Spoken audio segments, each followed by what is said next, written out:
When Saul returned from following the Philistines, he was told, "Behold, David is in the wilderness of En-gedi." Then Saul took 3,000 chosen men out of all Israel and went to seek David and his men in front of the wild goats' rocks.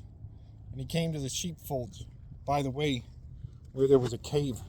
And Saul went in to relieve himself. Now David and his men were sitting in the innermost parts of the cave. And the men of David said to him, "Here is the day of which the Lord said to you, Behold, I will give your enemy into your hand, and you shall do to him as it shall seem good to you." Then David arose and stealthily cut off a corner of Saul's robe. And afterward, David's heart struck him, because he had cut off a corner of Saul's robe. He said to his men, "The Lord forbid that I should do this thing to my Lord, the Lord's anointed, to put out my hand against him, seeing he is the Lord's anointed."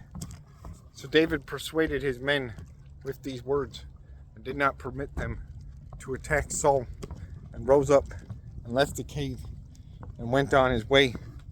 Afterward, David also arose and went out of the cave and called after Saul, "My Lord, the king." And when Saul looked behind him, David bowed with his face to the earth and paid homage. And David said to Saul, "Why do you listen to the words of men who say, Behold, David seeks your harm? Behold, this day your eyes have seen how the Lord gave you today into my hand in the cave. And some told me to kill you, but I spared you. I said, I will not put out my hand against my Lord, for he is the Lord's anointed. See, my father, see the corner of your robe in my hand. For by the fact that I cut off the corner of your robe and did not kill you, you may know and see that there is no wrong or treason in my hands. I have not sinned against you, though you hunt my life to take it. May the Lord judge between me and you. May the Lord avenge me against you, but my hand shall not be against you.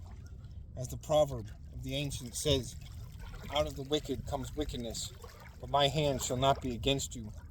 After whom has the king of Israel come out? After whom do you pursue? After a dead dog? After a flea? May the Lord therefore be judge and give sentence between me and you, and see to it, and plead my cause, and deliver me from your hand."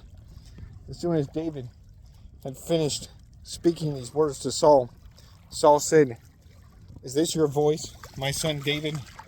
And Saul lifted up his voice and wept. He said to David, "You are more righteous than I, for you have repaid me good, whereas I have repaid you evil.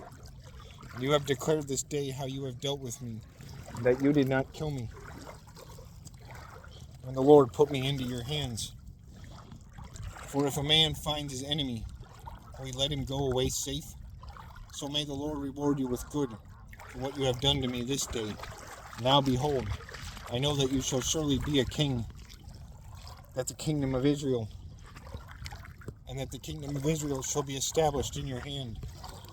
Swear to me, therefore, by the Lord, that you will not cut off my offspring after me, and that you will not destroy my name out of my father's house." David swore this to Saul. Then Saul went home, and David and his men went up to the stronghold.